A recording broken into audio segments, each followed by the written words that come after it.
बेटा प्रस्तुत पाठ आपका है रॉबर्ट नर्सिंग होम में। इसके लेखक हैं कन्हैया लाल मिश्र भाकर। इसमें हमने पहले भी पढ़ा है कि लेखक ने रॉबर्ट नर्सिंग होम में काम करने वाली दो वृद्धा नर्सें मदर टेरेसा और मदर मार्गरेट का वर्णन किया है।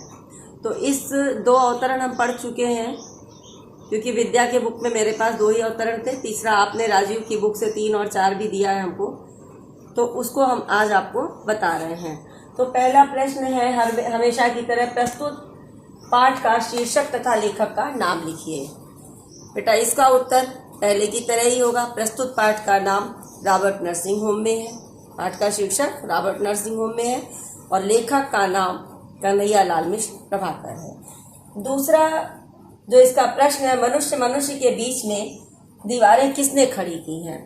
तो बेटा लेखक का कहना है कि मनुष्य के बीच में मनुष्य ने ही दीवारें खड़ी की हैं। धर्म की दीवार, जाति की दीवार, वर्ग की दीवार, धन की दीवार, ये सारी दीवारें मनुष्य ने ही खड़ी की हैं और इसको समाप्त करना अब मानव के वश में ही नहीं रह गया, क्योंकि ये संकीर्ण मानसिकताएं जो है मानव के जड़ तक निवास कर चुकी हैं।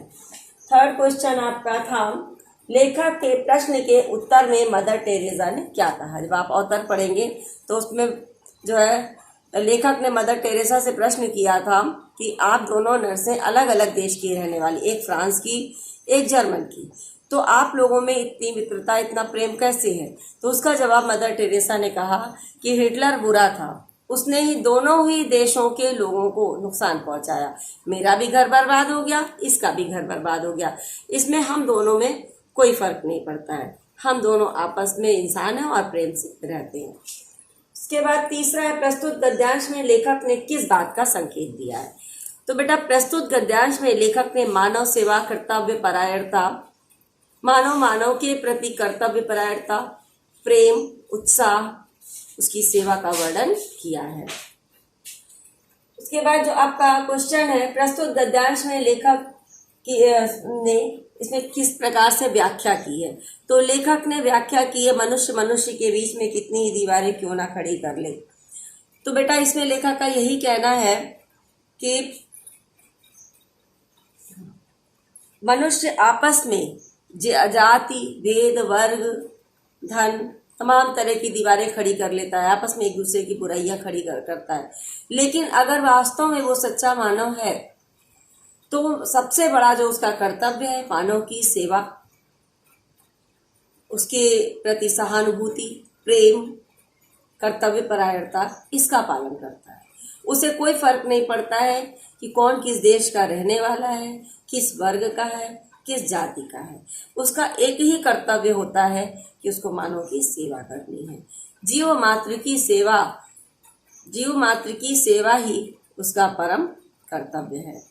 तो इस प्रकार से रॉबर्ट नर्सिंग होम में कन्हैया लाल मिश्र प्रभाकर जी ने हमें सेवा, कर्तव्य परायणता और जीवों के प्रति दया, सहानुभूति आदि की शिक्षा दी है। उन्होंने ये भी कहा कि आपस में देश कोई भी हो, जाति कोई भी हो, वर्ग कोई भी हो, लेकिन सबसे पहले हम सब मानव हैं और मानव का मानव होना ही जरूरी है। एक दूसरे के प्रति प्रेम होना, सेवा भावना होना, कर्तव्य का पालन करना अति आवश्यक है। इसके बाद दूसरे गद्यांश की जो रेखांकित अंश की व्याख्या थी, उसमें हमने दिया था, प्रस्तुत गद्यांश में लेखक ने मदर टेरेसा की जीवन की प्रेम भावना, उनके चमत्कारिक व्यक्तित्व का वर्णन किया है कि उनके व्यक्तित्व में इतना चमत्कार था कि वो बीमारों के पास जैसे ही जाती थी, उनको देख करके वो भी प्रसन्न हो जाता था। प्रसन्न मन से वो सेवा करती थी, दौड़ दौड़ के कार्य करती थी, बहुत ही फुर्तीली थी, बहुत ही चमत्कारी उनका व्यक्तित्व था। इसी का वर्णन इस पाठ में आगे भी किया गया है।